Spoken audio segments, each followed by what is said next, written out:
Papa Dudut. Isang magandang araw sa inyong lahat. Isang araw ayaw na lang niya. Isang araw, nanlamig na lang siya sa akin. May ilalaban pa ba ako o wala na? Ako nga pala si Helga, 31 years old. 15 years old ako nang ma-inlove at magkaroon ng relasyon sa kaklase kong si Bong. Kaedad ko rin at maaga kaming naging mapuso. Nabuntis niya ako sa edad na 15. Pinagsama kami ng pamilya namin dahil yon ang sa tingin nilang tama para sa amin. Wala namang problema yon, gayong alam namin na mahal namin ang isa't isa. Kaya lang pagkasilang ko sa anak namin ay hindi na ito nabigyan pa ng tsansa para mabuhay. Dahil doon ay pinaghiwalay kami ng magulang namin para hindi na maulit ang aming pagiging mapuso. Pero gumawa kami ng paraan para ituloy ang relasyon namin. Hanggang sa muli na naman akong nabuntis sa edad na 16. At katulad nga ng inaasahan ay naggalit ang mga magulang namin ni Bong. Muli kaming pinagsama sa bahay pero sa kasamaang palad, hindi ulit natuloy ang ipinagbubuntis ko. 3 buwan pa lamang ay nakuna na ako. Pero hindi na kami pinaghiwalay pa ng mga magulang namin. Sinabi na lang nila na magsama na kami at pagtungtong namin sa tamang edad ay kailangan na naming maikasal. Nangyari nga ang lahat. Kinasal kami nang tumungtong kaming pareho sa edad na 18. Wala kaming kasing saya ni Bong at sa wakas kahit na anong mangyari ay hindi na kami mapaghihiwalay pa ng mga magulang namin. Kahit na ilang beses pa siguro akong makuna noon ay paniguradong hindi na nila kami mahihila palayo sa isa't isa. Hindi na kami nakapagtapos ng pag-aaral pero maswerte kaming nakahanap ng inegosyo namin na naging dahilan, Papa Dudut, para gumanda ang buhay namin. Dahil nga sa pag-usbong ng negosyo namin, kaya sinantabi muna namin ang plano ng pagkakaroon ng anak. Masaya kaming dalawa ni Bong. Hindi na nga namin namalayan ang paglipas ng panahon. Isang araw, magkaharap na lamang kaming dalawa at nilatag ko na sa kanya ang plano para sa nalalapit naming ika-15th anniversary. Opo, ang patuloy pa rin naming pinagdiriwang ay ang unang taon ng naging relasyon namin at hindi ang araw ng aming kasal. Dahil para sa amin yon ang taon kung kailan nagsimula ang aming forever.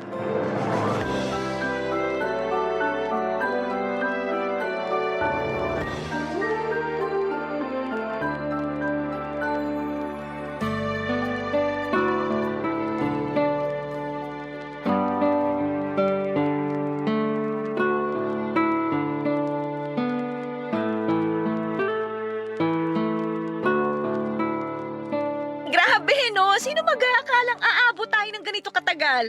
Talo pa natin yung ibang artista, di ba? Kailangan natin itong i-flex sa Facebook, ha? Para naman ma-inspire natin yung ibang tao. Okay.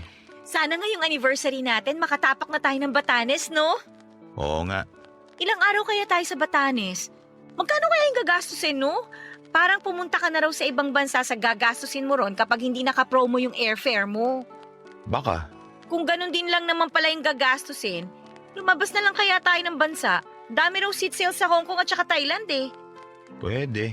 Pero iba pa rin kasi ang Batanes eh. Tangkilikin muna yung sariling atin, di ba? Pwede. Bong, may problema ba? Wala. Kasi parang wala ka namang gana makipag-usap sa akin. Ang tagal pa naman kasi ng anniversary natin. Kung makapagplano ka, akala mo next week na. Kilala mo naman ako. Gusto ko nakaplano lahat. At saka, buti sana kung Tagaytay lang yung pupuntahan natin eh. Sasakay tayo ng eroplano, no? Kailangan talaga planuhin kung gusto nating makamura at saka masecure yung upuan sa eroplano. Bahala ka. Oh, bakit naman ganyan ang sagot mo sa akin? Ganito naman talaga ako sumagot dati pa. May toyo ka lang siguro. Wala akong toyo, no? Ang tipid mong sumagot. Makakaubos ba ng laway kung mahigit 2 salitang sasagot mo sa akin? Mag-aaway na naman ba tayo? Ayoko sana, pero kung ganyan ka sumagot na parang wala ka namang gana para sa anniversary natin, mukhang papunta na tayo ron. Ayoko na kasi. Ayaw mo mag-out of town para sa anniversary natin? O ayaw mo mag-celebrate ng anniversary natin? Ayoko na sa'yo. Sino ngayon ang tinatamaan ng toyo? Narinig mo ba ang sinabi ko? Ayoko na sa'yo. Hoy, umayos ka nga ah. Sige, kung ayaw mo sa Batanes, pwede naman tayo sa mas malapit lang. Ikaw na lang magsabi kung saan mo gusto. Okay na rin naman ako doon. Hindi ka ba nakikinig? Ang sabi ko, ayoko na sa'yo. Mag-focus ka kasi, Bong. Parang tanga naman kasi tong kausap eh. Pwede tayo sa Dingalan na Aurora. Sabi nila Malabatanes din daw doon. Basta willing kang mag-hike. Ano, gusto mo? Ang gusto ko, makinig ka sa akin. Helga, ayoko na talaga sa'yo. Ayoko na makipagrelasyon sa'yo. Ang labo mo namang kausap. Pero alam mo, naisip ko, tamad din naman pala ako mag-hike.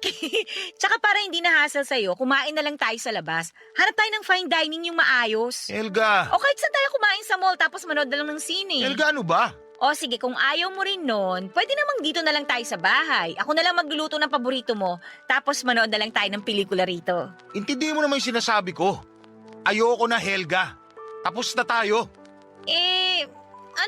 Pwede rin naman siguro next year na lang tayo mag-celebrate ng anniversary kung hassle talaga sa'yo ngayong taon.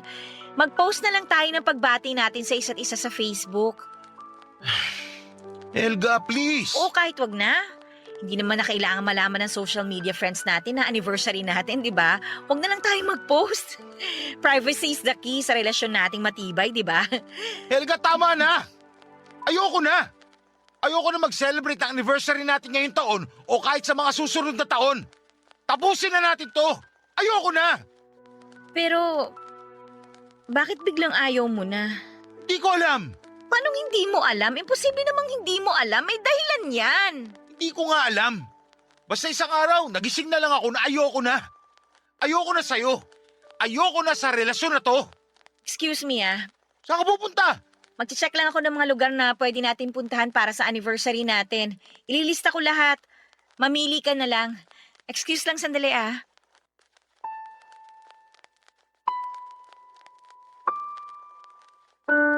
Nagmadali akong pumasok sa kwarto namin ni Bong, Papa Dudut.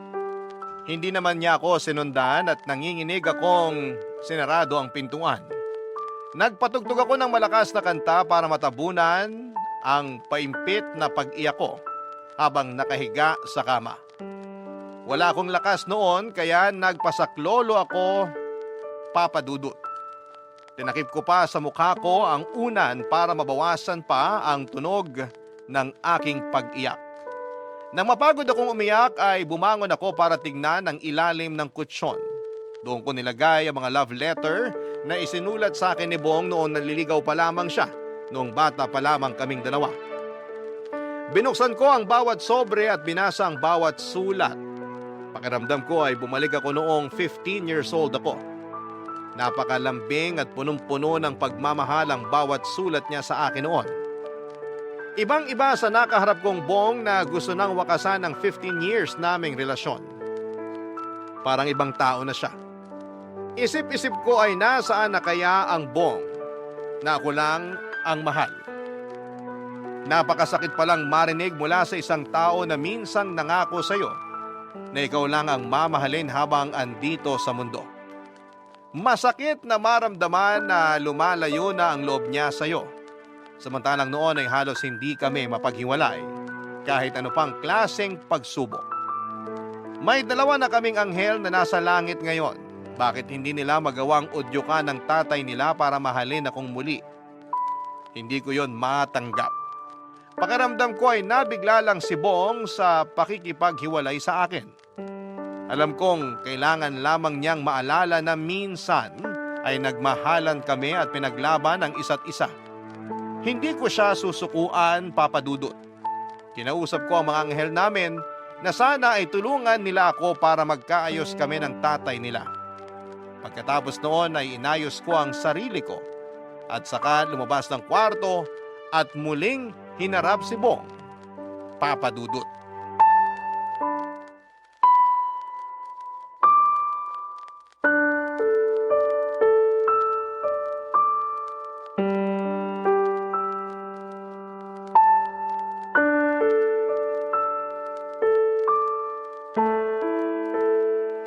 Makikipag-usap ka na ba sa akin?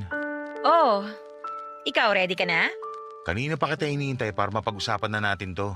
Ayan! Pasensya ka na kung natagalan ako sa kwarto ha. Ang bagal pala ng sagap ng internet natin doon. Ngayon ko lang napansin. Ang hirap mag-search ng mga pupuntahang lugar para sa anniversary natin. Helga naman. Pep, makinig ka muna sa akin bago mo tanggihan tong mga suggestion ko para sa anniversary natin, okay? Yan pa rin ang gusto mong pag-usapan? Hindi na nga natin isi-celebrate yan kasi tapos na tayo. Maganda rin pumunta sa Iloilo ngayon habang hindi pa maulan masyado. Tsaka bumili tayo ron ng pastillas at biskotso. Naku, matutuwa ang nanay mo. Paborito niya pastillas, di ba? Helga, ano ba? Huwag ka mag-alala. Kung ayaw mo sa Iloilo, okay lang. Pwede rin tayong pumunta ng Buskalan. Mabilis lang tayo makakapag-book ng travel tour natin. Dalawin natin si Apo Wangod. Magpatato tayo sa kanya para couples tattoo tayo, di ba? Nagpapasensya lang ako, Helga. Parang awa mo na. Makipag-usap ka na ng maayos sa akin.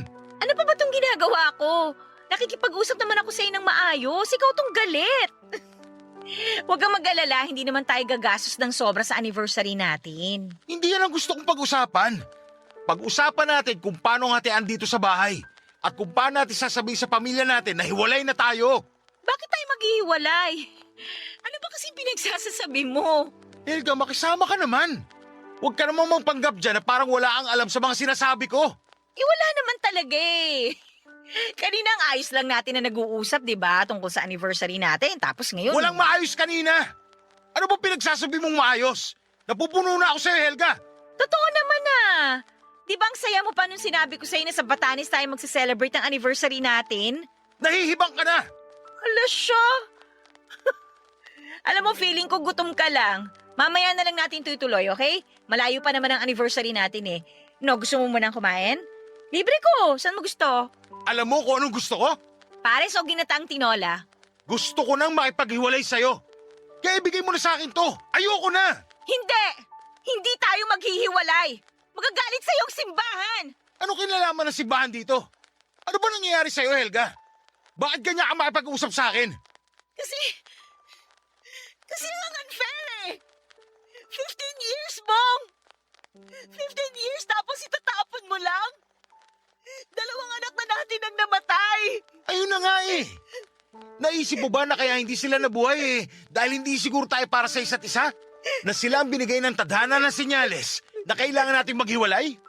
Tayo lang naman ang matigas ang ulo dati na ituloy pa rin kahit alam nating mali na. Hindi ko nakitang mali na ipaglaban yung relasyon natin. Bata pa tayo nun. Dapat nag-aaral lang tayo nun at hindi sineseryosong relasyon. Bata pa lang tayo noon, oo. Pero totoo na yung nararamdaman natin para sa isa't isa. Huwag ka magpanggap na hindi mo yun naramdaman. Kasi hanggang ngayon nandito pa sa puso ko yung pagmamahal na yun para sa'yo. Diyan tayo nagkaiba. Wala na ang pagmamahal na yun sa akin.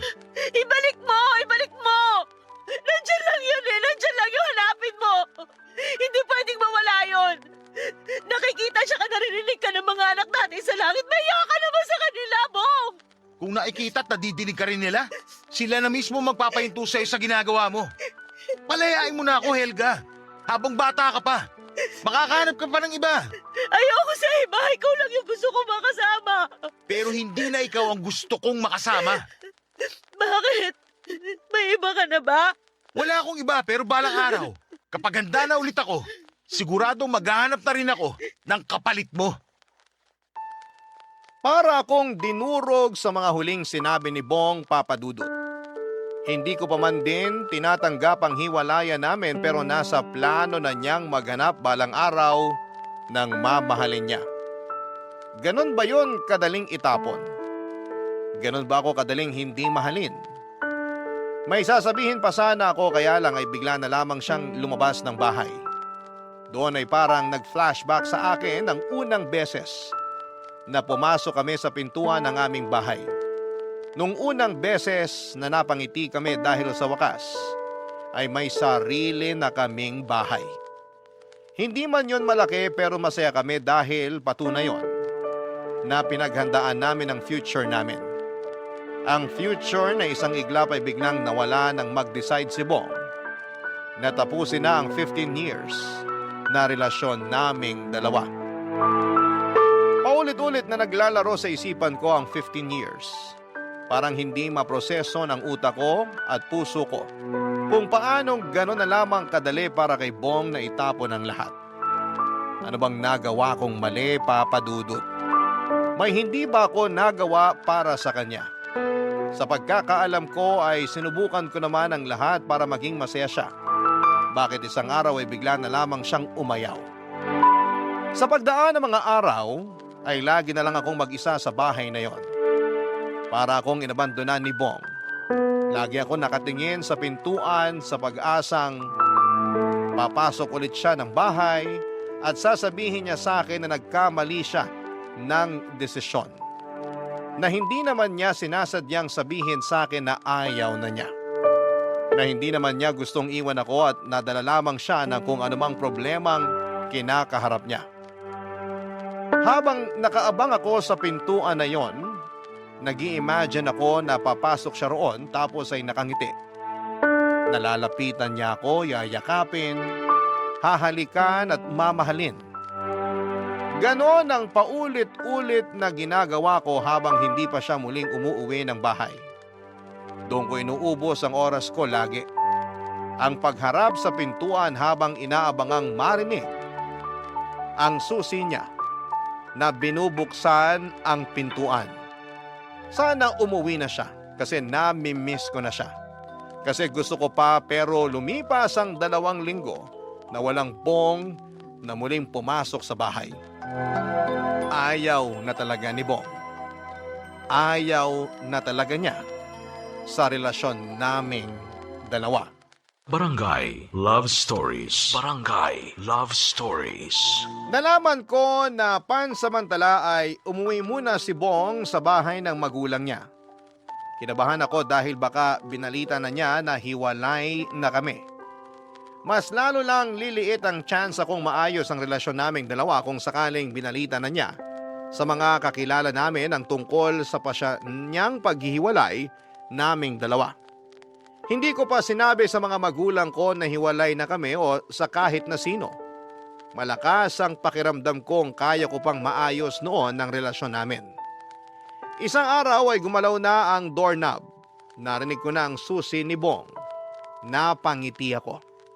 Napatayo sa inupuan ko na kaharap ng pintuan. Hawak ko noon ang iba't ibang pamphlets para sa marriage counseling na masikap kong kinalab sa iba't ibang clinics na pinuntahan ko. Ganon ako kadesidido na maayos kaming dalawa. Lahat nga rin ang ayaw niya sa sarili ko ay pinalitan ko. Kulay ng buhok, pananamit, pati ang paborito kong toothpaste ay pinalitan ko na rin dahil naaalala ko na lagi niyang nirereklamo na ayaw niya ng lasa ng binibili kong toothpaste para sa amin. Oo, alam kong maliit na bagay yon para maisalba ang relasyon namin pero lahat ay susubukan ko. Huwag lamang mawala ang asawa ko. Nang tuluyang magbukas ang pintuan ay nakangiti akong sinalubong si Bong na tila ba walang nangyari. Matabang pa rin ang pakikitungo niya. Hindi niya ako kinausap. Pumasok siya sa kwarto namin at saka naglabas ng tuwalya para maligo. Bumalik ako sa pagkakaupo. Hinintay ko siyang matapos na maligo at nang matapos siyang maligo at makapagpalit ay doon ko na siya nilapitan para iabot ang pamphlets sa kanya. Hindi ko pa rin tinatanggal ang ngiti sa mga labi ko. Baka sakaling gumaan ang loob niyang makipag-usap sa akin. Lalo't naaalala ko na dati ay lagi niyang sinasabi na ngiti ko ang paborito niya sa akin.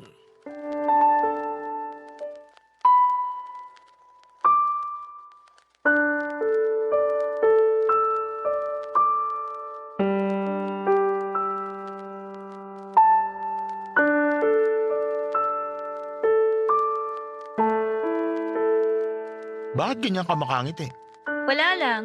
Masaya lang ako kasi umuwi ka na. Bawasan mo na. Hindi na nakakatuwa. Kala ko ba paborito mong ngiti ko? Lagi mo kayang sinasabi yun sa akin. Dati yun, nung mahal pa kita. Ang sakit mo namang magsalita.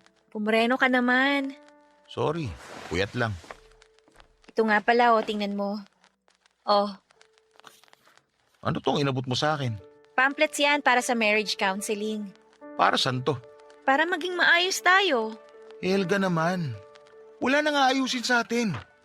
Gaano ba kahirap intindihin yung sinasabi ko? Subukan lang kasi natin. Baka nabibigla ka lang. Pwede pa tong mapag-usapan. Matutulungan nila tayo. Gusto mo pa talaga magsali ng ibang tao sa gulo natin? Trabaho nila yon. Sila ang tutulong sa gulo natin. Matatapos lang tong gulo na to kapag pumayag ka na maghiwalay tayo. Hindi nga ako papayag kaya kinuha ko yung mga pamphlet na yan sa mga klinik. Mamili ka na lang dyan. Basahin mo. Kung kanino ka komportabling magpatingin at makipag-usap, doon na rin ako. Marami yan. Nakapagtapos sa mga doktor dyan sa magagandang eskwelahan. Hindi tayo lugi. Alam mo ba kung gaano kamahal magpa-counsel? Gusto mo pa talagang gumastos wala na nga pupuntahan to. Kahit magkano, kaya kong gastusin maging maayos lang tayo. Walang kaso sa akin yun. Hindi pag-aaksaya ng pera yun kasi alam kong magiging masaya ako kapag nagkaayos tayo. Paano naman ako? Sa tingin mo gusto ko pang maging maayos to? Huwag naman puro sarili mo lang ang iniisip mo. Hindi to para sa sarili ko lang, Bong. Para to sa mga anak natin sa langit na umaasa na makikita nilang magkasama pa rin ang mga magulang nila. Huwag mo nang idamay yung mga sanggol. Nananahimik na sila. Ikaw na lang ang issue rito, Helga. Bakit ba ayaw mo munang subukan? Ganun na ba katigas yung puso mo para sa akin? Mas lalo lang ako nagmamatigas kasi ang kulit mo. Nakakasawa na yung pagmamakaawa mo. Nagmamakaawa lang naman ako kasi mahal kita eh. At akala mo magandang tignan niya sa tao? Magmamakaawa ka para mahalin ka? Mahiya ka naman sa sarili mo. Ikaw ang mahiya! Matapos mo akong pangakuan dati na kahit anong mangyari hindi mo ako bibitawan.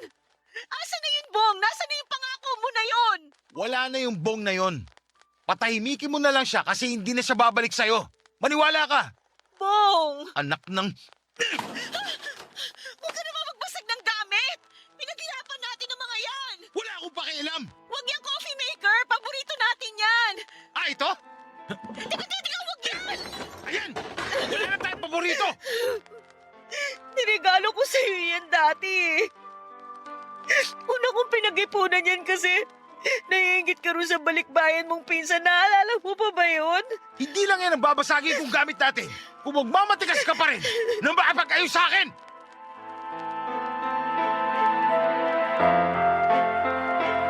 Nagmadaling lumabas ng bahay si Bong Papadudut.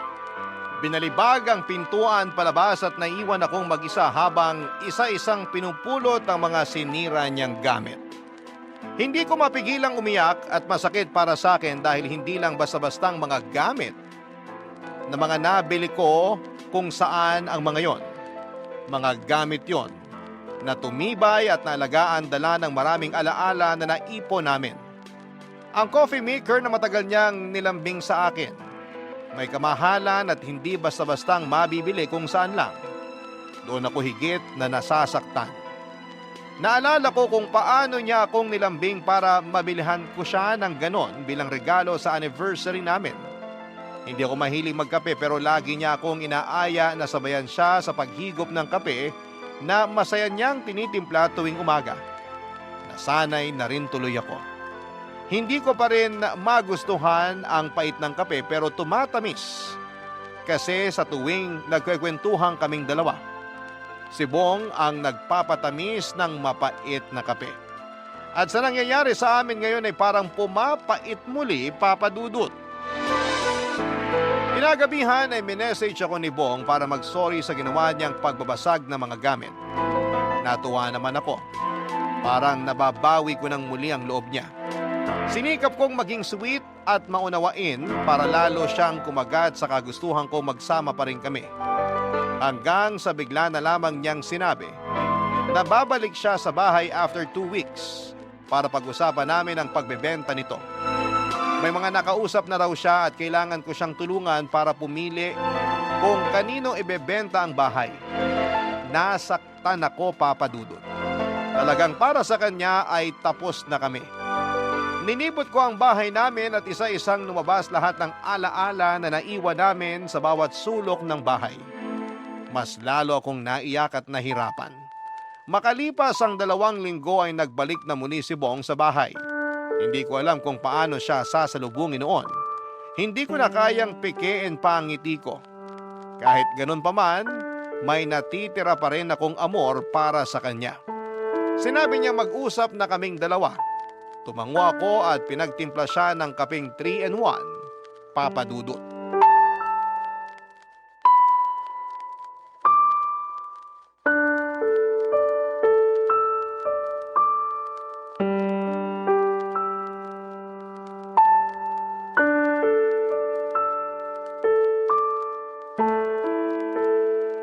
Masyadong matamis tong 3-in-1. Hindi na ako sanay sa ganitong klase ng kape. Sana kasi hindi mo binasag yung coffee maker. Paano na magiging hatian natin dito sa bahay? Walang hatian na mangyayari. Hindi natin to ibebenta. Ibibenta natin to. Sino namang titira rito pag naghiwalay na tayo? Kapag naghiwalay tayo. Binigyan na kita ng ilang linggo para tanggapin tong sitwasyon natin. Gising na! Kailangan na natin tong ibenta para makuha ko na yung kalahati ko. Bakit ba atat kang ibenta to? Pati ba dito sa bahay natin nanlalamig ka na rin? Walang personalan. Hindi lang praktikal na hindi natin ibibenta tong bahay ngayong hiwalay na tayo. Kaka-check ko lang kagabi ng marriage contract natin. Kasal pa rin tayo. Sige, ilaban mo lang yan. Pero ilalaban ko pa rin na maibenta na natin tong bahay para magamit ko pang ibang bansa. Mangingibang bansa ka? Oo, gusto ko makapagsimulang muli sa ibang lugar. Malayo sa'yo. Ganyan ka na ba kasuklam sa akin? Tipong kailangan mo pang umalis ng bansa para lang malayuan ako? Oo! Sakto lang din naman pala. Alam mo ba na nagchat-chat sa akin yung manliligaw ko noon bago naging tayo? O ngayon, Kinukumusta niya ako. Gusto akong yayaing lumabas. lumabas ka lang. Okay lang sa'yo na makipag-date ako sa dating manliligaw ko? Oo, Wala ka man lang bang mararamdaman? alam mo kung ano lang yung nararamdaman ko? Inis. Pinahihirapan mo kasi ako. Kung gusto mo makipagligawan, gawin mo lang. Papayagan kita. Pero payagan mo na rin akong ibenta tong bahay para matapos na to. 15 years tayo, Bong. 15 years pero kumakabugaw ka sa akin sa iba? Akala mo kaibigan lang kita? Sino ba nagbukas ng topic tungkol doon? Ikaw naman, di ba? Sinabayan lang kita.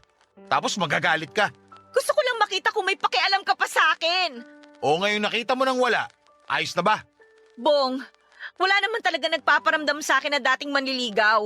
Gusto ko lang namang makita na kahit papano may puwang pa rin ako sa puso mo. Nakukurta na talaga utak mo. Dahil sa'yo! Dahil binigla mo ako sa mga desisyon mo. Hindi ako makapag-isip ng matino.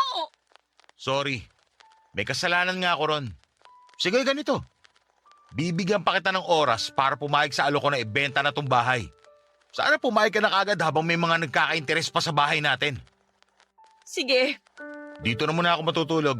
talaga? Sa sala na ako. Ikaw na sa kwarto. Maglalabas na lang ako ng unan at kumot. Magtabi na lang tayo. Ilang gabi na akong nalulungkot mag-isa sa kama eh. Tabihan mo naman ako. Pahihirapan mo lang ang sarili mo, Helga. Mabuti ngayon pa lang masanay ka nang wala na ako sa dating pwesto ko sa kama. Ayokong masanay. Ano, tatabihan mo ba ako? O mas lalo kong bibitinin ang desisyon kong ibenta tong bahay? Walang nagawa si Bong kundi ang pumayag na tabihan ako. Nagsuot ako ng pinaka-sexy na pantulog ko. Yung pantulog na hindi ko na nagagamit dahil naliitan ko na. Yung pantulog na ginagamit ko nung unang taon ng kinasal kami. Noong mga panahong sobra pa ang init ng pagmamahala naming dalawa. Ginamit ko ulit yon sa pag-asang makatulong para manumbalik ang pagtingin sa akin ni Bong. Pero parang hindi umubra, Papa Dudut. Tinalikuran lamang niya ako at nagkumot hanggang ulo. Habang ako naman ay pilit na dumidikit sa kanya. Siya naman ay palayo ng palayo sa akin. Hinarap ko siya at sinubukang yakapin pero tinanggal niya ang pagkakayakap sa akin. Hindi ko siya maintindihan. Dati naman ay siya pa ang nagagalit kapag hindi ko siya niyayakap sa tuwing matutulog kami. Ni minsan din ay hindi niya ako tinalikuran kapag natutulog. Lagi siyang nakaharap sa akin kahit may tampuhan pa kami. Ganon niya ako kamahal dati. Humarap na lamang ako sa kisame nang hindi ako nakakatanggap ng positibong reaksyon mula sa kanya. Nakatitig lamang ako sa kisame at sa ceiling fan. Parang binibilang ko ang ikot ng ceiling fan para magpaantok. Pero hindi yon naging epektibo. Kaya naman naglakbay na lamang ang isipan ko pabalik sa mga unang gabi. na natulog kami sa kamang yon bilang mag-asawa. Ilang lambingan, harutan at tampuhan ang nasaksihan ng kamang yon. Ilang luha rin ang sinalo ng mga una namin sa tuwing may pinagdadaanan kami sa aming relasyon. Ilang tawa ang narinig ng mga pader ng kwarto sa tuwing may naaalala kaming nangyaring nakakatuwa sa araw namin. Lahat ng yon ay hanggang ala-ala na lamang. Lahat ng yon ay nagbabadyang matapos oras na pumayag na akong hiwalayan or magkahiwalay kami. Tinigil ko na ang pagbabalik sa nakaraan. Sinubukan kong yakaping muli si Bong sa ikalawang pagkakataon. Muli naman siyang pumalag. Gising pa pala siya at mukhang hindi rin siya makatulog dahil sa tensyon sa pagitan naming dalawa. Papa Dudut, sinubukan ko na lamang muling humarap sa kisame dahil sa sakit ng nararamdaman ko. Barangay Love Stories. Barangay Love Stories. Na-depress ako sa mga nangyayari sa amin ni Bong, Papa Dudut. Lalo na yung mga araw na hindi na talaga siya umuuwi. Iyong pupunta na lamang siya sa bahay para kumuha ng damit o di naman kaya ay para tanungin kung nakapagdesisyon na ako. Napakahirap noon lalo't wala akong ibang malapitan o makausap man lang sa pinagdadaanan ko. Ma-pride pa rin ako at hindi ko makayanang sabihin sa mga kaibigan ko ang mga nangyayari sa relasyon naming dalawa. Dahil oras na sabihin ko sa kanila ay magmimistulang mitsa na yon para sa relasyon namin. Hindi ko pa rin kaya. Kaya hanggat maaari, sinosolo ko na lamang ang lahat ng sakit at pangungulila. Umaasang pagising ko ay ubos na lahat ng pagod at luha. Umaasang pagising ko ay tapos na ang lahat ng sakit. Baka sakali iyon ang gabi-gabi kong panalangin. Panalangin na parang ang hirap tuparin ng kalangitan. Sa tuwing nababagabag ako ng lungkot at pag-iisa, dinadalaw ko ang puntod ng mga yumao naming anghel at doon ko nga ibinubuhos ang lahat ng iyak ko. Doon ako nagsusumbong at hindi naman na sila makakapagsalita para isumbong ako sa mga kamag-anak namin kaya sa tuwing bumibigat na sa mga yumao kong anghel na lamang ako lumalapit noon, Papa Dudut. Pagka-uwi ko ng bahay kahit papaano ay nagiging magaan ulit. Naging desperada na rin po ako. Sana maunawaan niyo ako. May mga nilapitan ako sa Facebook para bumili ng mga pampaamo o mga gayuma para mabalik ako or mabalik ko sa akin ang aking asawa. Napagastos na nga ako doon.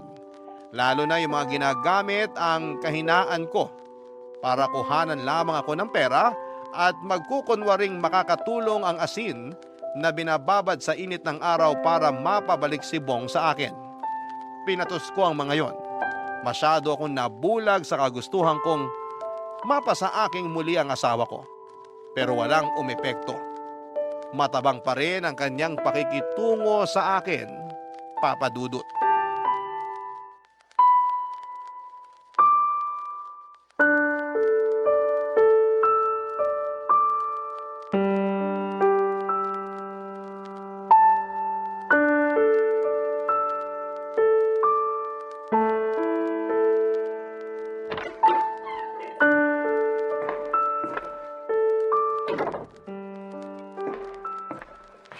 Helga, Oh, umuwi ka. minessage mo ako eh. Sabi mo nakapag-desisyon ka na. Lika, samahan mo ako dito sa sofa. Bakit nakapantit bra ka lang?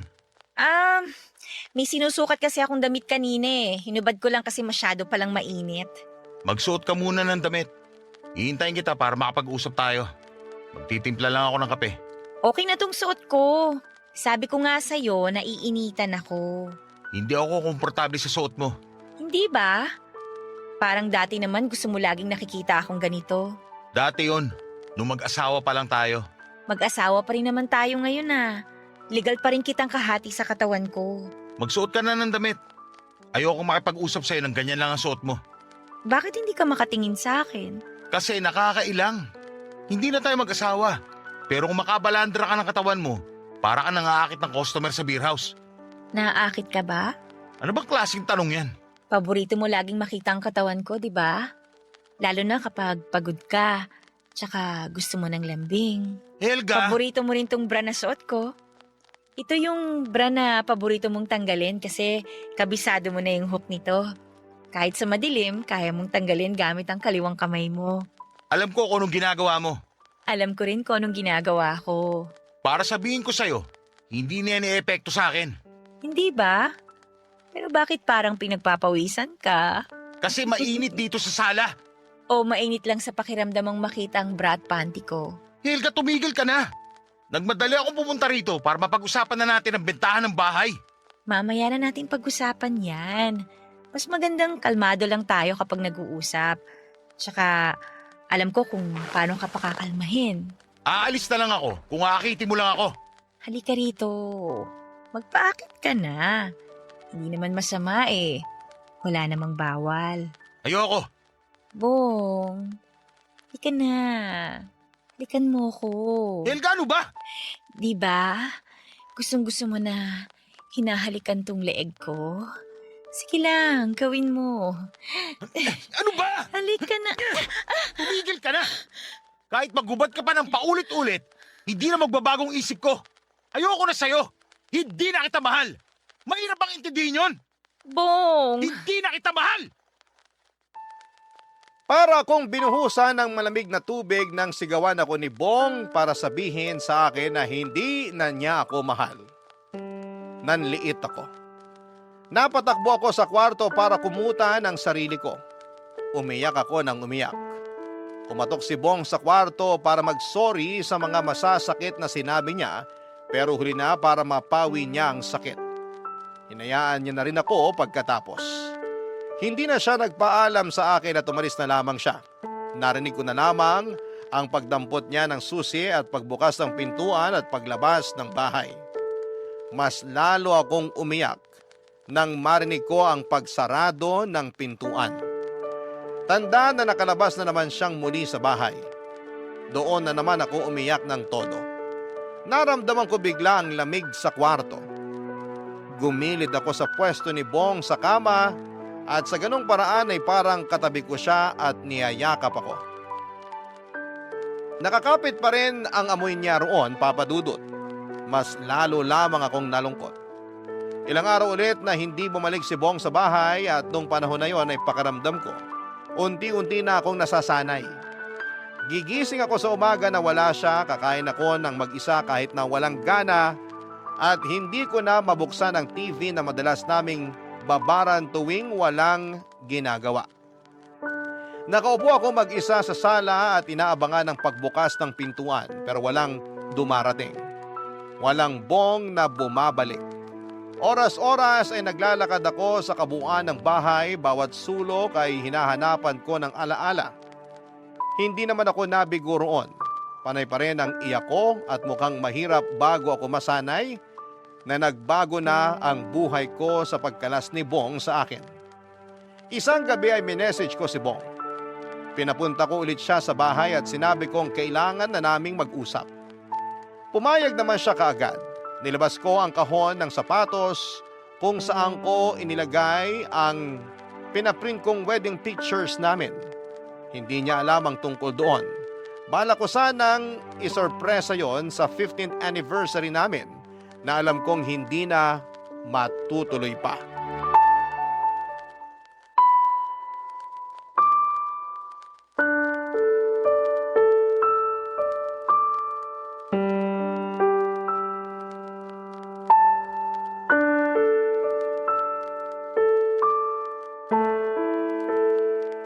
Sana naman hindi ka na ulit mga akit.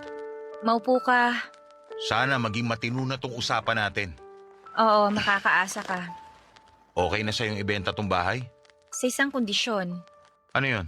Tatanggapin mo pa rin bang regalo ko sa'yo para sa anniversary natin? Ano na naman ba itong pinaplano mo? Wala akong pinaplano na kahit na ano. Gusto ko lang talagang ibigay sa'yo tong regalo ko. Wala akong regalo para sa'yo. Okay lang. Hindi naman ako humihingi eh. Ano ba yung ibibigay mo? Bago ko ibigay sa'yo, pwede bang magtanong? Ano yung pinaka-paborito mong anniversary natin? Siguro nung unang anniversary natin bilang mag-boyfriend at girlfriend. Bakit yun? Simple lang kasi noon. Umutang ako sa pinsan ko ng 100 pesos para ipambili ng 2 mangkok ng spaghetti at isang kandila. Naalala ko yon. Sa likuran pa tayo ng bahay ninyo kumain ng spaghetti tapos sa gitna yung kandila. Para kunwari yayamanin ang date natin. Tinakas ko pa yung kurtina namin para may panglatag tayo sa mesa. Para magmukhang sosyal yung spaghetti natin. Paborito ko rin yan. 16 lang tayo noon tsaka wala pa tayong pera noon pero kontento, di ba? Pasensya ka na kung hindi na ako kontento ngayon. Iintindihin ko. Nairegaluhan mo pa ako ng isang boxer shorts noon. Inipon ko ang pambili noon. Kung alam mo lang kung paano ko tiniis na hindi mag-fishball tuwing hapon, gusto lang talaga kitang maregaluhan. Ang hilig mo nga magregalo. Tuwing may okasyon, lagi kang may inaabot. Kaya nga sa huling okasyon ng pagsasama natin, gusto ko pa rin magregalo sa'yo. Eto, buksan mo. Sapatos ba to? Hindi. Ginamit ko lang yung karton ng sapatos para ilagay dyan yung totoong regalo ko sa'yo. Sige na, buksan mo na. Pictures ng kasal natin to ah. Pinaprint mo? May balak pa sana akong gawin dyan. Kaso mukhang hindi ko na maihahabol. Okay na rin yan. Yan na lang kasi ang inabutan ng relasyon natin eh. Salamat. Salamat. Salamat din sa'yo. 2 tayong bumuo ng regalo na yan. Kasama ka dyan eh. Parang naging regalo mo na rin yan sa akin. Itatago ko to. Makakaasa ka. Sana. Kasi sigurado ako, pagkatapos nito, buburahin na natin lahat ng pictures natin sa cellphone. Mabuti na lang at naihabol ko maipaprint yan. Siguro ayaw na ng tadhana na matapos tayo nang wala man lang may iwang alaala ng pagsasama natin. Pumapayag ka na? Wala na rin naman ako magagawa eh. Nung isang gabi nga, nilibot ko tong bahay. Memoryado ko pa lahat ng alaala natin sa bawat sulok. Ang sakit na masaya. Pero alam kong hindi na ako pwedeng mabuhay na yun lang ang daladala. Sorry, Helga. Sinubukan ko naman eh. Salamat kung sakaling sinubukan mo talaga. Masaya na ako nun. May mga bagay lang talaga na kahit gaano pa kasaya, kailangan mo pa rin magparaya. Pasensya ka na sa pagkukulang ko ha. Kung ano man ang naging dahilan para maubos yung nararamdaman mo para sa akin. Pasensya na talaga. Pasensya ka na rin kung hindi ko natupad yung pangako ko. Mabebenta mo na tong bahay. Hayaan na natin yung ibang tao ang bumuo ng bagong alaala nila dito. Kontento na ako sa alaala na naipon nating 2.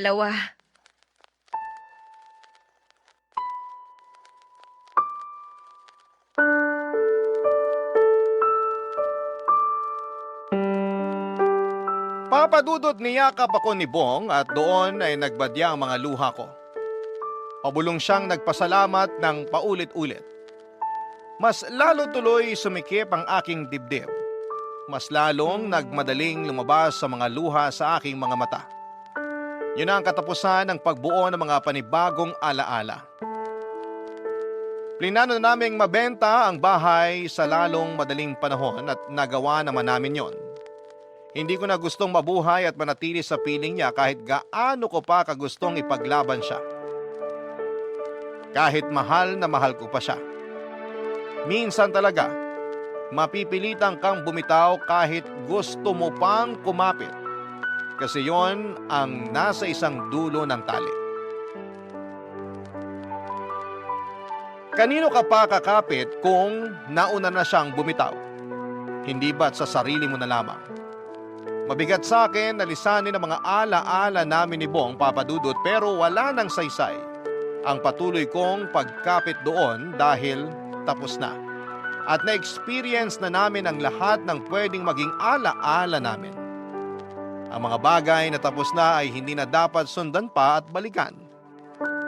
Sa ngayon ay naghahanda na ako para umalis ng bansa, hindi ba't si Bong ang unang nagplano na lisanin na ang bansa para makapagsimula sa ibang lugar.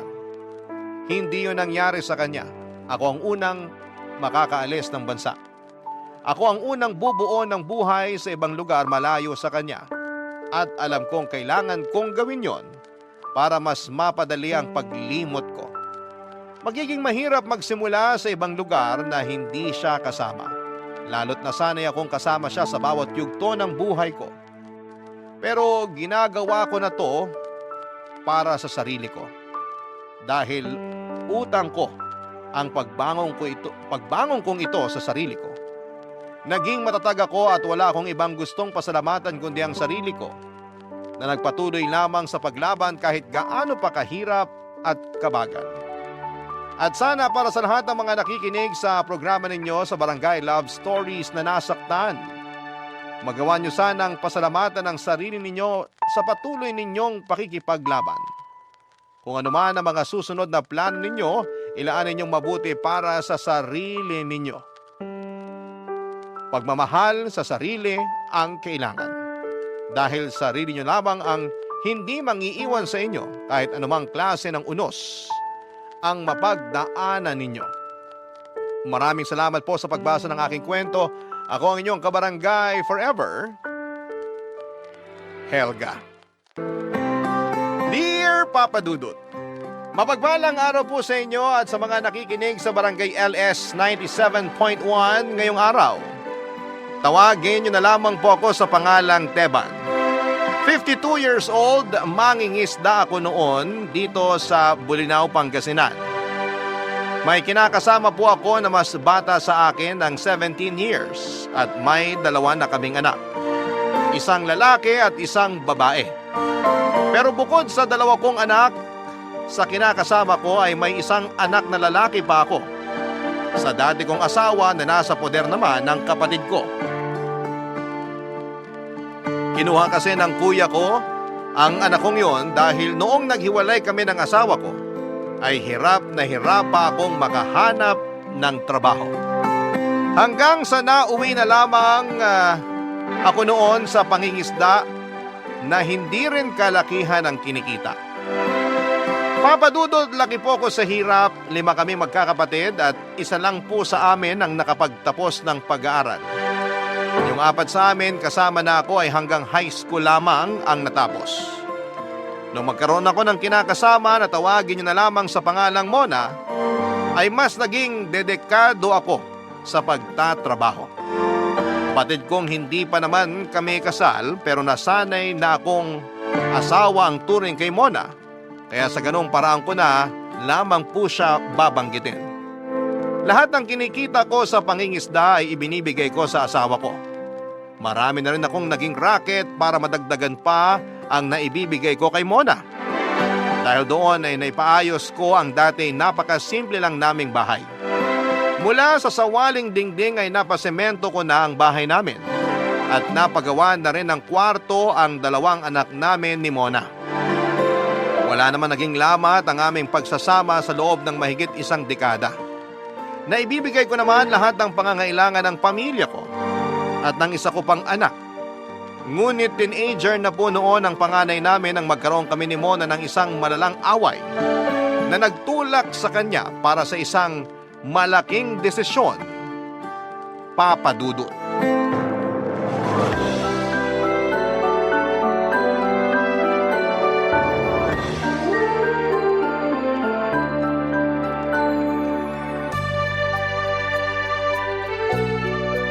Mahal, nandiyan na nga pala sa mesa yung para sa budget natin.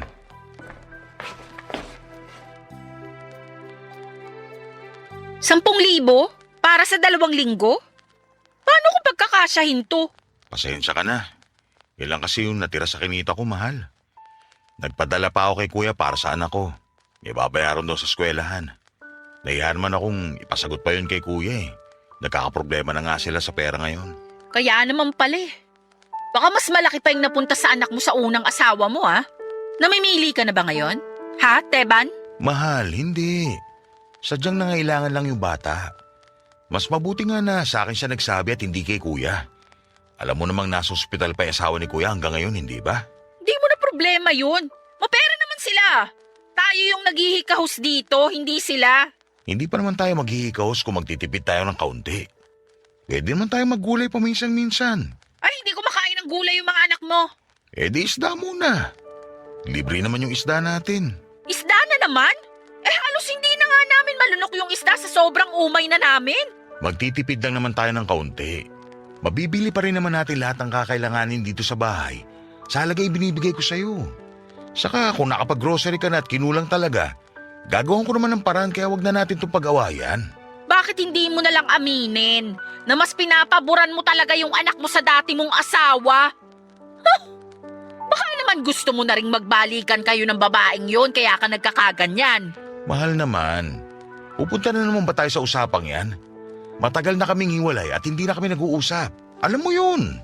Aba malay ko, baka mamaya palihim na pala kayong nagkikita o nag-uusap. Malabo mangyari yan. May bago na siyang asawa ngayon kaya pakiusap naman. Huwag na natin siyang isama sa usapan natin. Kung hindi yung mag-ina mo yung dahilan kung bakit nauubos yung pera mo, baka naman sa bisyo mo na pupunta. Bisyo? Anong bisyo sinasabi mo? Bang maangang ka pa? Hindi ba bisyo yung pag-inom mo kasama ng mga kapwa mo mangingisda? Pati ba naman yun? Ay, Mona naman. Birthday na operator namin kaya ako nakiinom. Kami-kami magkakasama sa laot sa loob ng halos 2 linggo na malayo ko sa inyo. Masama ba yung makisama at makisaya naman ako sa kanila paminsan-minsan? Oo, masama. Lalo na kung tinitipid mo kami ng mga anak mo. O siya, sige. Para wala ng pagtatalo. Gagawan ko ng paraan na matagdagan yung 10,000 ibinigay ko sa'yo. Ay, hindi na. Baka mangutang ka na naman sa operator nyo. Alam mo namang chismosang asawa nun. Baka marinig ko na naman ang pangalan ko sa chismisa nila ng mga maaasim niyang kumare na mga mukhang ulikba. Nakikipag-away ka ba sa asawa ng operator namin? Eh, ano naman kung nakikipag-away ako? Ayoko nang pinagchichismisan ako, no? Wala silang karapatan. Hindi mo ba kayang makisama na lang sa mga tao rito sa atin? Ako nga Kahit napipiko na sa ibang kasamahan ko, nagtitimpi ako sa ngalan ng pakikisama. Paano kung hindi na ako isama ng operator namin dahil sa ginagawa mo? Alam mo namang nakiusap lang ako na sumama sa kanya. Bakit? Pangingisda lang ba yung trabaho rito? Eh di maghanap ka ng iba. Kesa naman nakikipagplastikan ka sa mga kasama mo. Madali para sa'yo na sabihin yan kasi hindi naman ikaw yung nababaliw kakaisip kung paano tayo makakaraos sa araw-araw. Ah, ganon. Pinapamukha mo na ngayon sa akin na wala akong trabaho. Ganon ba? Hindi yan yung ibig ko sabihin. Ang sa akin lang naman, lawakan mo yung pangunawa mo. Hindi yung konting kibot, galit ka na kagad. Hindi naman solusyon yung pag-aaway natin sa problemang pampamilya. Hindi. Malinaw sa akin kung ano yung sinabi mo. Huwag ka mag-alala. Bukas na bukas din, maghahanap na ako ng mapapasukang trabaho.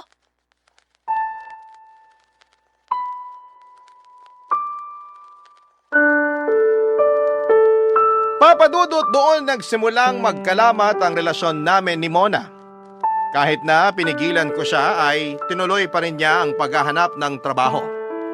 Natanggap siya bilang factory worker sa isang kumpanya sa Pangasinan. At dahil sa pareho na kaming abala sa trabaho, ay kumuha na lamang kami noon ng makakasama ng mga anak namin sa bahay. Pero dahil hindi naman kalakihan ang sweldo ni Mona at malaki rin ang nakukonsumo sa pamasahe araw-araw, ay mas lalo lamang kaming nagipit dahil nadagdagan pa ang gastusin namin. At dahil nga sa mga nangyari, kapag hindi kami pumapanaot ay naghahanap ako ng may ekstrahang trabaho. Kahit nasa construction pa yon o sa palengke. Hindi naman po kasi ako mapili sa trabaho, Papadudot. Mula nang magkatrabaho si Mona ay halos hindi na kami nakakapag-usap pa. Kung hindi mainit ang ulo ay lagi niyang idinadahilang pagod siya. Kaya walang ganang makipag-usap sa akin. Nang mga sumunod na buwan ay nakita ko ang mga post ng asawa ko sa Facebook na kasama ang mga katrabaho niya. Madalas silang lumalabas pagkatapos ng trabaho. Kaya lahat ng sweldo niya ay napupunta na lamang sa pansarili niya. Sa mga sumunod na post ni Mona ay napansin ko na nadagdagan pa ang mga kaibigang nakakasama niya, Papadudot. Tuwing nagkakasagutan kami o nagkakaproblema, nakapost agad yon sa Facebook. Hindi ko alam kung bakit naging ganon ang asawa ko at lahat ng ginagawa niya ay nakapost na rin. Umabot na yun sa punto na wala na kaming privacy. Alam na ng lahat kapag nag-aaway kami, pati na rin ang problema namin sa pera. Ang masama pa doon ay maraming nakikisawsaw sa mga post niya at lahat ay kumakampi kay Mona. Nang pagsabihan ko siya tungkol doon ay muli na naman kaming nag-away. At doon ko na nga po hindi inaasahang makikipaghiwalay na siya sa akin.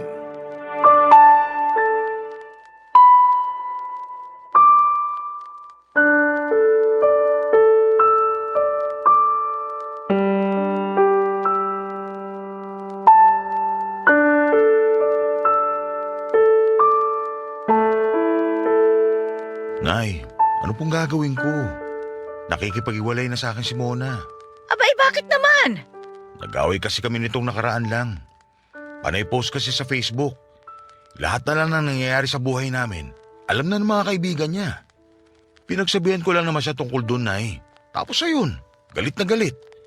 Ang nasa isip kagad niya, maghiwalay na kami. Napakababaw naman ang dahilan niya. Yun na nga po yung sinasabi ko sa kanya, pero hindi nagpapatalo. Mas lalo pa siyang lumala nung nagkatrabaho na siya. Kasi kumikita na siya ng sarili niyang pera kaya ganon. Tingin niya siguro wala ka ng karapatang questionin yung mga ginagawa niya kasi patas na kayong dalawa. Mukhang ganun na nga, Nay. Parang ang humanap lang siya ng dahilan para maghiwalay na kami. May mga babae talaga na kapag nakatikim ng konting kalayaan, abay nagbubuhay dalaga. Ay. Oh, yung mga anak ninyo, naaasikaso pa ba? Yun nga, Nay. Sa tingin ko, hindi na. Mukhang iniasa niya na sa nakuha namin kasama sa bahay. Ayos lang sana kung naaalagaan na mabuti. Pero mukhang naghihintay lang ng sweldo. Napapabayaan na yung mga bata. Wala sa oras kung kumain. Natatambakan pa na maruruming damit.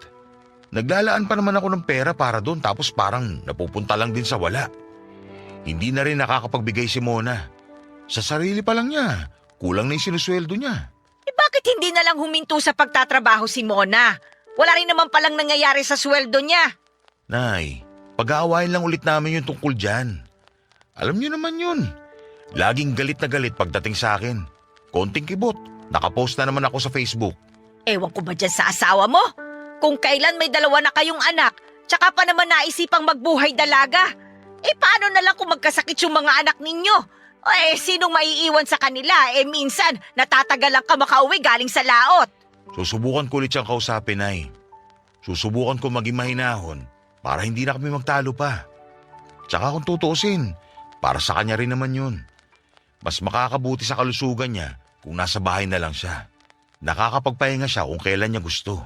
Siya pa talaga ang inaalala mo Ikaw na nga itong walang pahinga sa katatrabaho. Tingnan mo nga yung sarili mo. Nangangayayat ka na. Nakakatulog ka pa ba niyan? Ayos lang naman ako, Nay.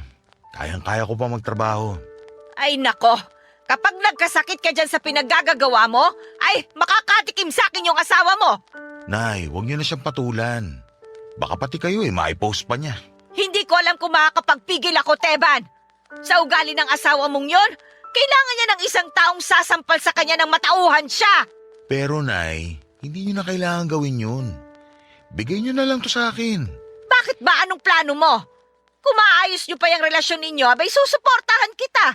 Pero kung makikipaghiwalay ka, ay isipin mo muna yung mga anak ninyo maaapektuhan. Si Mona naman po yung unang nakipaghiwalay. Hindi siya makakawala sa'yo kung hindi ka papayag. Kahit na hindi kayo kasal, matagal na rin kayong nagsasama. Kaya sa mata ng mga tao ay mag-asawa na kayo. Paano ko ipaglalaban yung relasyon namin? Siya mismo yung unang sumuko. Ano ba naman kasi ang pinagmula ng away ninyo? Pero, nagalit siya nung nagpadala ako ng malaki-laking pera para sa isa ko pang anak. Nahihiya na kasi ako kay kuya kaya tumulong na ako. Mas kailangan nila ng pera sa ospital Tama lang naman yung ginawa mo. Ano bang ikinakagalit ni Mona? Hindi mo ba siya binigyan? Binigyan ko siya ng 10,000 para sa budget namin ng 2 linggo. Madalas sobra pa pag hindi ako nakakauwi kagad. Sus Mariosep, nagpapakagalit pa siya sa halagang 10,000? Abay, napakalaki na nun na. Kung sa akin yung sobra-sobra pa yung para sa isang buwan. Magastos din kasi yung pambaon ng mga bata, Nay. Ay nako, ang sabihin mo, masyadong maluho yung asawa mo. Maarte sa ulam. Kung mamili, akala mo'y mayaman. Ay nako, nasaan ba siya at ako na talaga ang kakausap sa kanya? Nay, wag na ho. Ako nang bahala. Ako dapat yung nag-aayos ng problema namin.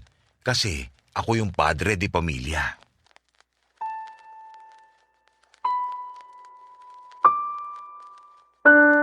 Papa Dudut, muli kong kinausap si Mona at gaya ng inaasahan ko ay naggalit siya at hindi pumayag noong sabihin kong mag-resign na lamang siya sa trabaho. Pero nung sinabi ko na dadagdagan ko ang perang iniaabot sa kanya ay bibigyan siya ng puhunan para mag-online selling na lamang ay pumayag na rin naman siya. Nag-resign siya sa trabaho at nag-online selling na lamang ng mga gamit at kung ano-ano pang mga gamit na patok sa mga taga roon sa amin.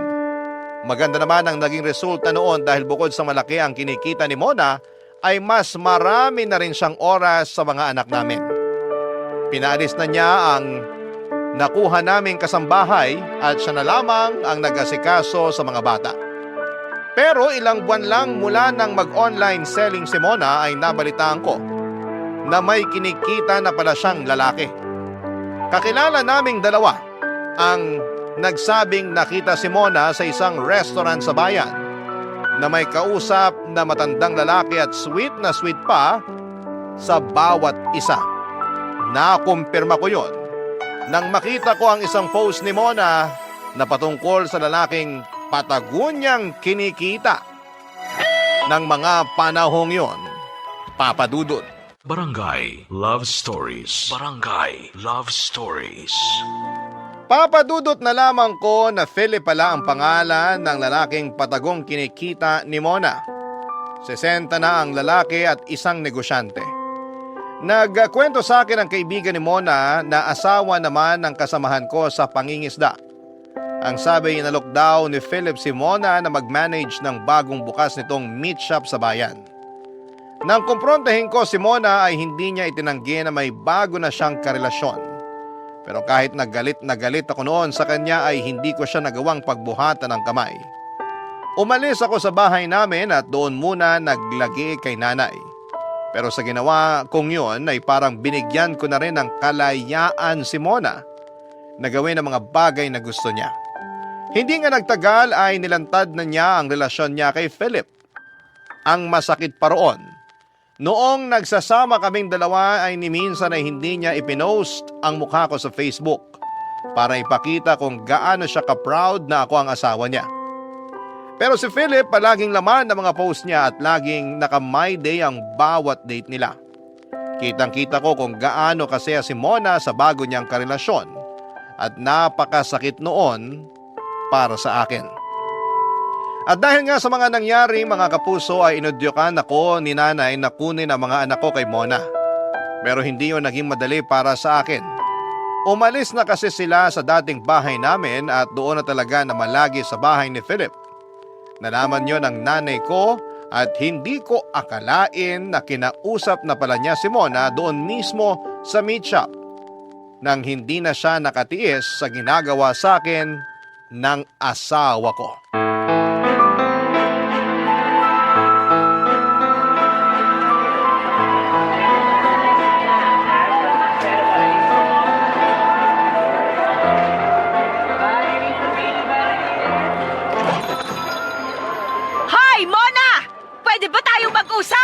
Pwede ko sanang sabihin na hindi kaso nandito na kayo sa meat shop ko.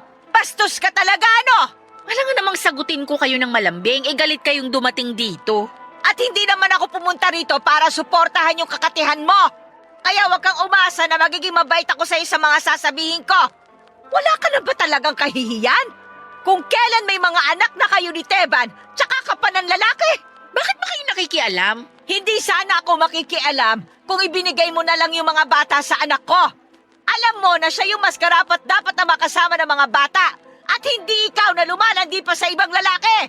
Kung nandito lang kayo para husgahan yung pagmamahalan namin ni Philip, makakaalis na ho kayo. Pagmamahalan? O baka pinatulan mo lang kasi may pera? Hindi ka pa nakontento sa anak ko? Ginawa na nga ang lahat para sa'yo kahit napapabayaan na niya yung sarili niya. Ginawa niya lang yung responsibilidad niya bilang ama ng mga anak ko. Kung makapagsalita kayo, parang napakabayani naman ang anak niyo. Higit pa sa responsibilidad yung ginawa niya. Pero ikaw, hindi ka marunong makontento. Kahit ano pa hong sabihin ninyo, hindi makukuha ni Teban yung mga bata. Hinahayaan ko naman siyang makita at makasama ang mga anak niya. Bakit kailangan niya pang kunin? Tinatanong mo pa talaga? Nakikita ng mga bata na ibang lalaki na yung kasama mo. Sa tingin mo ba makakabuti yun sa kanila? Gusto niyo ng makatotohanang sagot? Oo, makakatulong sa kanila na si Philip yung kinakasama ko. Dahil ba binubulag mo sila sa mga luhong na ibibigay mo gamit yung pera ng Philip na yon? Hindi maluho yung mga bata. Pero ikaw, oo! Ha! Sigurado naman ako na pera lang ang habol mo rin sa matanda na kinakasama mo eh. Marami kang napapala kaya mahal mo kuno. Ano bang alam niyo sa pagmamahal? Wala nga kayong asawa. Kaya siguro kayo na byuda kasi ganyan yung ugali niyo. Huwag mong isali rito yung asawa ko. Di wag rin kayong makialam sa buhay ko. Ganun lang yun kasimple. Alam kong marami ng chismis na kumakalat tungkol sa akin pero wala akong pakialam. Wala naman silang ambag sa buhay ko. At least ako, maginhawa yung buhay. Kayo at yung mga naninira sa akin, naghihikahos pa rin hanggang ngayon. Mauubos din yung perang tinatamasa mo. Tandaan mo yan. Akala mo ba, hindi kayang kumuha ng Philip na yan ng mas bata at mas magandang babae kesa sa'yo? Gagamitin niya lang din yung pera niya. Kapag nagsawa na siya sa'yo, pupulutin ka na lang sa kangkungan. Kaya ako sa'yo, magpakasaya ka na. Kasi sandali na lamang yan. Ay nako, iba talagang nagagawa ng inggit. Ang mabuti pa, umuwi na ho kayo. Naaawa na ako sa inyo eh. At saka kung gusto nyo talagang makuha ni Teban yung mga anak niya, bakit hindi siya humarap sa akin? Kita nyo na? Napakaduwag ng anak nyo. Yung bagay na dapat na siyang gumagawa, ipinapadaan pa sa inyo. Napakawalang kwenta talaga. Naghahanap buhay yung anak ko para sa mga bata. Alam mo, sa totoo lang, mahal ka pa rin ng anak ko eh. Kaya nag-aalangan siyang ilayo sa'yo yung mga anak nyo. Ako parang siguradong sigurado naman kayo na sasama yung mga anak ko kay Teban. Mas maayos yung buhay nila kapag ako yung kasama. Hindi nila kailangan magtipid. At wala silang aalalahanin kundi pag-aaral lang nila. Ginagamit mo lang yung mga bata. Kung yan ang gusto nyong isipin, di okay. Bahala kayo. Umuwi na kayo. Maya-maya lang dadagsanin mga customer ko rito. Makakaabala lang kayo. Papadudot ng magpatuloy ang mainit nilang pagtatalo ay nasampal ni Nanay Simona. Mabuti na lamang at hindi ito gumanti sa nanay ko, kundi ay madadagdagan pa ang problema namin. Pero aaminin ko na nahiya ko sa parteng si nanay pa mismo ang gumawa noon para sa akin. Siya pang nakipaglaban para sa karapatan ko sa mga bata. Aminado naman ako na naduwag akong harapin at kumprontahin si Mona dahil kahinaan ko ang pagmamahal ko sa kanya. Isa pa ay parang hindi ko kayang marinig ang pangmamaliit niya sa akin. Dahil kung ikukumpara ako sa lalaking ipinalit niya sa akin, kahit mas matanda yon, ay mas mapera pa rin at kayang-kayang pasayahin si Mona sa maraming paraan. Samantalang ako ay palaging sakto lang ang kayang ibigay. Halos mabaliw ako sa kakaisip tuwing iniisip ko na kung gaano kalambing si Mona sa akin noon, ay masigit pa roon ang ibinibigay niya para kay Philip. Pero tuwing nilalamon ako ng mga negatibong bagay noon, ay iniisip ko na lamang ang mga anak ko. Tuwing umuwi ako galing sa pangingisda ay pinupuntahan ko ang mga anak ko sa bahay ni Philip. Nakita ko kung gaano kakomportable ang buhay nila roon. Pero nararamdaman ko na parang hindi pa tanggap ni Philip ang mga anak namin ni Mona. Kaya nang sa wakas ay nagkaroon ako ng lakas ng loob na kausapin si Mona tungkol sa mga anak namin ay hindi na ako nag-aksaya pa ng oras para sabihin sa kanyang matagal ko nang gustong sabihin, Papa Dudut.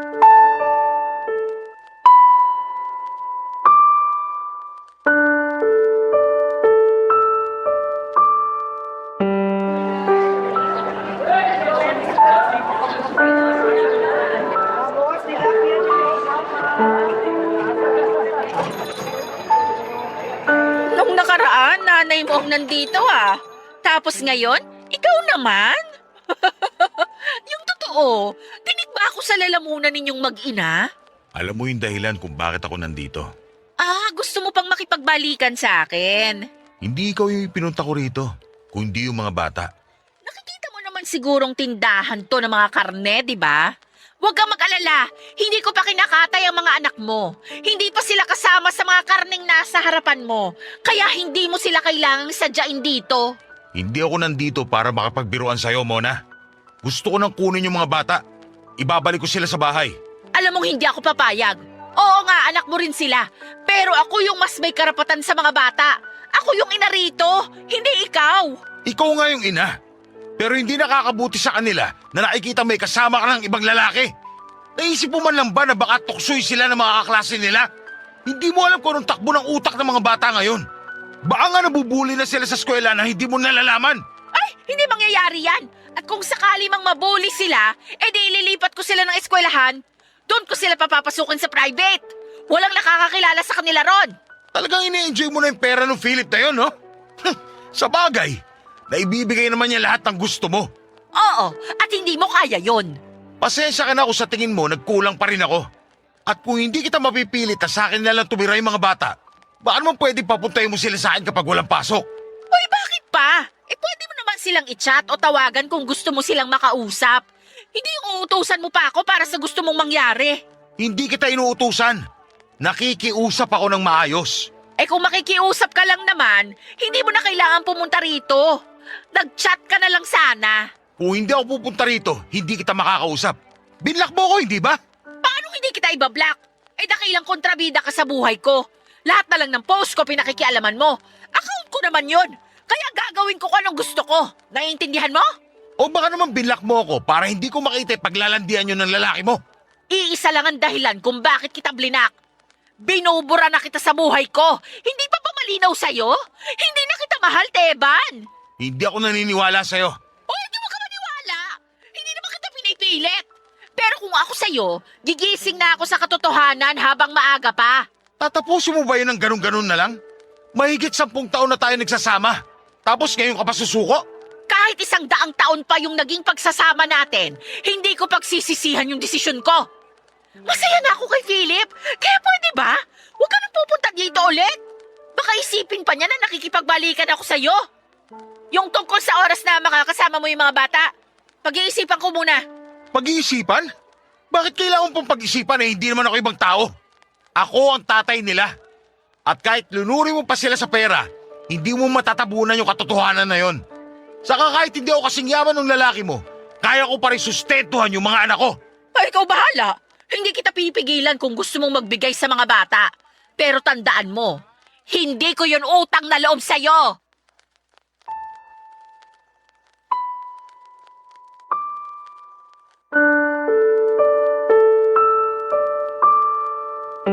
Papa Dudut, nagngingit-ngit ako sa galit matapos ang pag-uusap namin yon ni Mona. Hindi ako nagtagumpay na kunin ang mga bata sa kanya at yung dagdag oras na hinihingi ko. Mukhang malabo pa noong mangyari yon. Saka ko lang naunawaan kung bakit gano'n na lamang katindi ang galit ni nanay kay Mona noong nag-usap sila. Kahit na anong ibato sa kanya ay palagi rin siyang may depensa. Sa kabila ng luhong ibinibigay ni Mona sa mga anak namin ay hindi pa rin naman lumayo ang loob nila sa akin bilang ama nila. Doon pa lang ay sobrang saya ko na, Papa Dudut. Dahil wala na rin naman akong magagawa para baguhin ang desisyon ni Mona, ay nakontento na lamang ako sa mga oras na nakakasama ko ang mga anak ko tuwing nakakauwi ako mula sa 2 linggong pangingisda. Mabilis ako nakaipon noong mag-isa na lamang ako sa bahay. Sinikap ko talagang makaipon ng halagang kakailanganin ko sa pag-alis ko patungo ng New Zealand. Kami lang ni nanay at ng kuya ko ang nakakaalam na may plano na akong mag-ibang bansa para magtrabaho. Sa tulong ng kapatid ko na may kakilalang nagtatrabaho sa New Zealand, Papa Dudut, ay nakalipad ako patungo roon at nagkaroon ng maayos na trabaho. Maraming Pinoy ang tumulong sa akin. Nakarelate kasi sila sa kwento ko, kaya marami rin akong naging kaibigan sa pagtatrabaho ko bilang dairy farm assistant.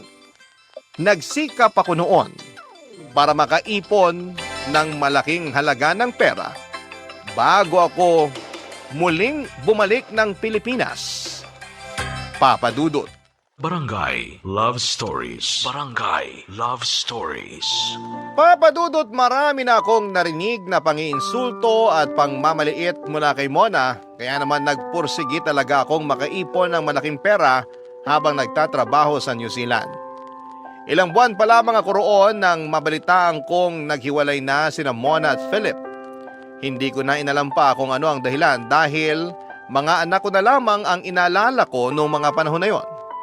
Kay nanay ako direktang nagpapadala ng pera at ginagamit niya naman yon sa mga anak ko at sa pagpaparenovate ng bahay namin. Hanggang sa nalaman ko na bumalik na pala si Mona sa dati naming bahay kasama ang mga anak ko. Hindi ko siya pinaalis. Hinayaan ko lamang siya roon alang-alang sa mga bata. Pero malinaw na sa akin at sigurado na akong wala na akong balak pang makipagbalikan sa kanya. Nang magkausap ulit kami ni nanay ay naikwento niya na kaya pala naghiwalay sina Mona at Philip ay dahil nalaman niya na pamilyado na pala ang lalaking yon. Bukod pa roon ay hindi lang si Mona ang babaeng sinusuportahan ni Philip. Mabuti na lamang at hindi siya kasama sa mga nabuntis ng lalaking yon. Dahil sa hiya ay hindi na nakipag-usap pa sa akin si Mona. Tuwing may sasabihin siya ay pinapadaan na lamang niya yon sa panganay naming anak. Hanggang isang araw ay lakas loob niya akong tinawagan, Papa Dudut.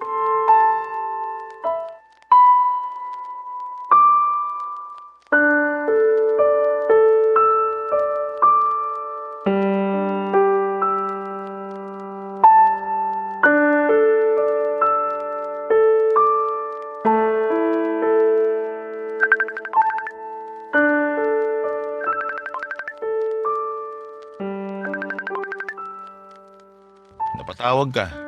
May problema ba dyan? Ha? Wala naman. Wala pala eh. Bakit ka tumawag? Gusto ko lang sanang humingi ng tawad. Ilang buwan na kayong hiwalay ni Philip tapos ngayon mo lang naisip yan? Pasensya ka na. Nahihiya kasi ako makipag-usap sa'yo. Nahihiya ako sa mga nagawa at nasabi ko. Dapat lang talaga na mahiya ka. Wala naman akong ginagawang masama sa'yo. Ni isang beses, hindi kita napagbuhatan ng kamay.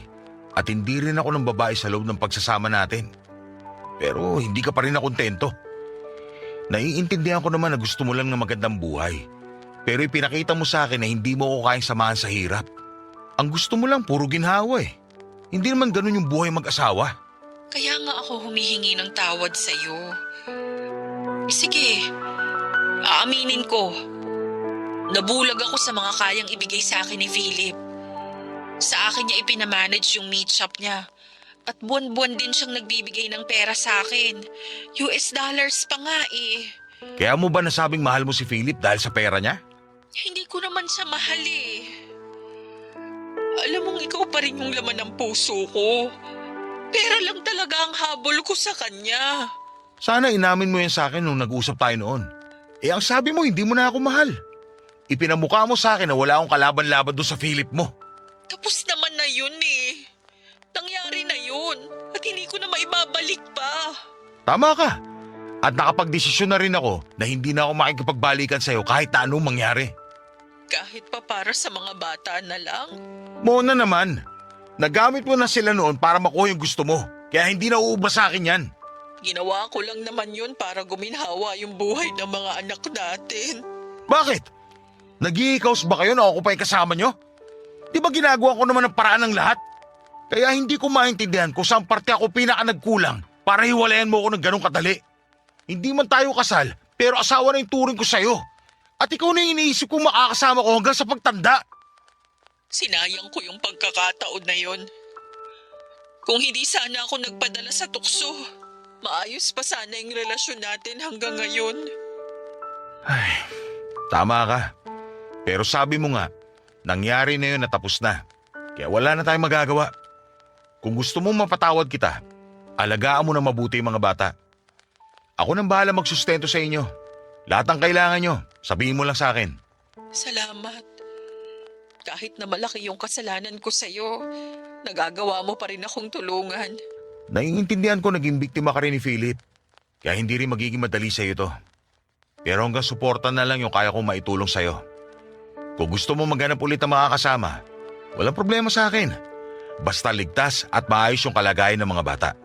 Hindi na ako maghahanap ng iba. Desisyon mo yan. Hindi ako makikialam sa personal mong buhay. Pero pagdating sa mga anak natin, doon ako may pakialam. Huwag kang mag-alala. Hinding-hindi na ako gagawa ng bagay na malalagay sa alanganin yung mga anak natin. Sila na yung una kong iisipin. O sige na, bababa ko na to. May kailangan pa akong asikasuhin. Ingat kayo dyan. Salamat, Teban. Ingat ka rin dyan. Papadudot, kahit medyo malungkot ang buhay ko sa New Zealand dahil malayo ako sa mga anak ko, ay nabawasan naman yon kapag nakakausap ko sila. Madalas nila akong tawagan kapag tapos na ang oras ng trabaho ko. Sa pagpupursigi ko po noon, halos hindi ko na namalayang ilang taon na rin pala akong wala sa Pilipinas. Nakakamiss yung dati naming buhay, lalo na yung mga anak ko at si nanay, pero inisip ko na lamang na kaunting sakripisyo na lamang yon para sa kagaganda ng buhay nila. Dahil si nanay ang umahawak ng perang ipinapadala ko sa Pilipinas, ay nagbuka siya ng savings account para sa mga anak ko. Para yon sa pag-aaral nila. Mula nang mag-ibang bansa ako, ay masaya akong malaman na hindi na nagigipit ang nanay ko. Para sa akin kasi isa yon sa mga pinakamalaking achievement ko sa buhay. Yung mapagaan ang buhay ni nanay. Tungkol naman kay Mona, nabanggit ng nanay ko na bumabawas daw ito ng mga inaabot niyang pera na para sa mga bata para gawing puhunan sa tindahan. Hinayaan ko na lamang yon dahil alam ko namang makakatulong din yon sa kanila. Saka naiintindihan ko rin naman na walang napaglilibangan si Mona dahil hindi siya makakapagtrabaho kapag nakatutok siya sa mga anak namin. Matapos nga ang 5 taon, may katrabaho akong Pinay sa New Zealand na nakapalagayan ko ng loob hanggang sa nagpasya na akong ligawan siya. Tawagin niyo na lamang po siya sa pangalang Marisa. Halos magkaedad lang sila ni Mona, pero dalaga pa siya noong panahong yon. Kaagad naman niya akong sinagot at hindi ko inilihim ang mga anak ko sa kanya. Isa pa ay seryoso na ako kay Marisa, kaya nagpaplano na kaming magpakasal noong pareho kaming makauwi ng Pilipinas, Papa Dudut.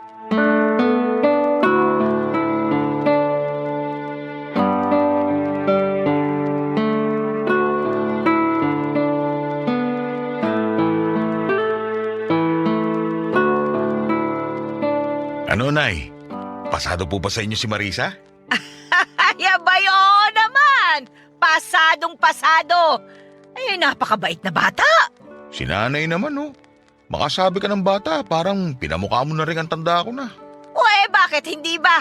Ilang taon na lang pareho na tayong senior. Oo na, sige na po, Nay. Pero at least, matagal pa bago tayo kunin ng liwanag. Ay, oo, matagal pa. Pero itong mga buto ko, ay nako, parang bibigay na. Marurupok na, anak. Parang ikaw. Ako? Marupok? Siguro. Pero kay Marisa lang.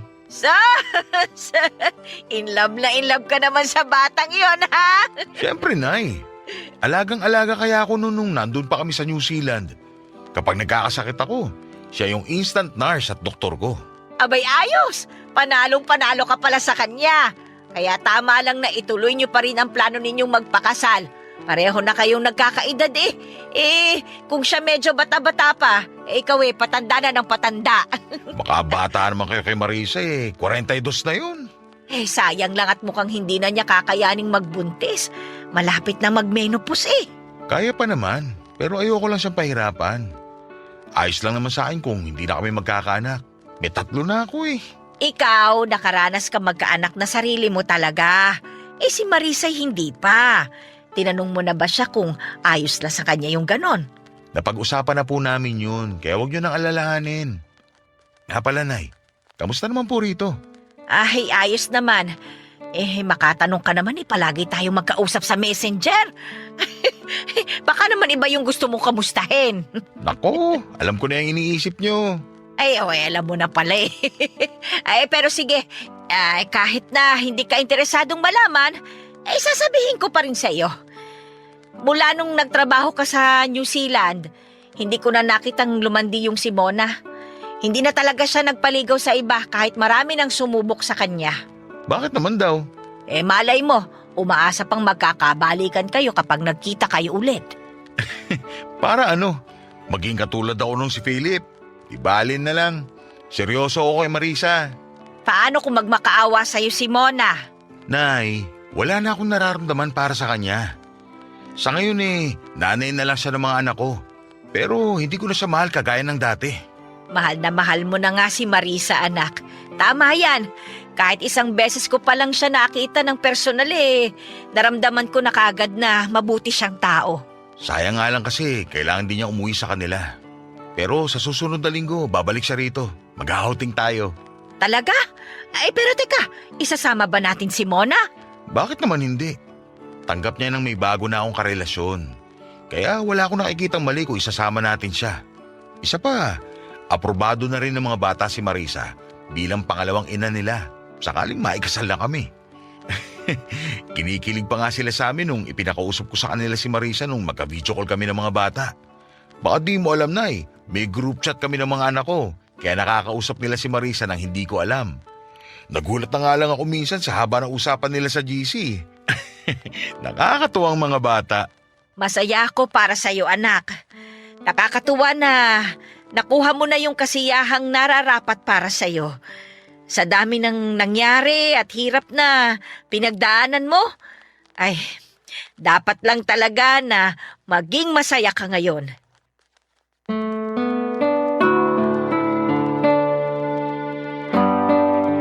Papadudot kahit na ikakasal na kami ni Marisa at wala na akong nararamdaman para kay Mona, ay hindi ko naman siya binaliwala.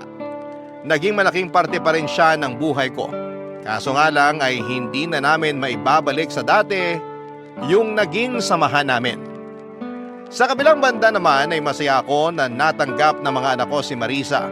Naging supportive sila sa relasyon naming dalawa. Katunayan nga ay sila pa ang nag-uudyok na magkaroon pa kami ng anak para daw may bunso na silang aalagaan. Gusto naman naming subukan pero kung may hirapan lang si Marisa, masaya na ako na may 3 makukulit na anak na ako. Hindi nga nagtagal ay nagpatayo ako ng bagong bahay na para naman sa amin ni Marisa gamit ang naipon namin noong nagtrabaho pa kami sa New Zealand. Matapos ang aming kasal, nagkaroon na rin kami ng mini grocery sa barangay namin at nagpagawa ng sariling water refilling station na malakas din ang bentahan sa amin. Wala na kaming balak na mag-ibang bansa, kaya ginugol na lang namin ang oras naming mag-asawa sa pagnenegosyo. Sa ngayon, papadudot ay wala pa rin kaming anak ni Marisa at wala na rin kaming planong bumuo pa. Desisyon naming dalawa yon, kaya hindi naman yon naging problema sa amin. Aliw na kasi sa mga anak ko ang asawa ko, kaya hindi niya nararamdaman na may kulang sa pagsasama namin kahit wala kaming sariling anak. Masarap pala sa pakiramdam kapag naranasan mo ng umusad patungo sa buhay na dati ay pinapangarap mo lamang. Ganon ang nararamdaman ko nang makita ko ang bunga ng mga pinaghirapan namin ni Marisa sa ibang bansa. Kaya sa mga nakikinig ngayon, kahit na 50 anyos na kayo ay huwag muna kayong susuko ha. Dahil hindi pa natatapos ang buhay sa ganyang edad. May pag-asa pa tayong umasenso kung gugustuhin at pagsisikapan lamang natin. Hanggang dito na lamang po Papadudot at maraming salamat po sa inyong lahat na bumubuo ng Barangay LS. Dahil palagi kaming nakakapakinig ng magagandang kwento na malaki ang epekto sa mga kabarangay na katulad ko. Sana po ay marami pa kaming mapakinggang kwento. God bless po sa Barangay Love Stories. Ang inyong forever, kapuso at kabarangay, Teban.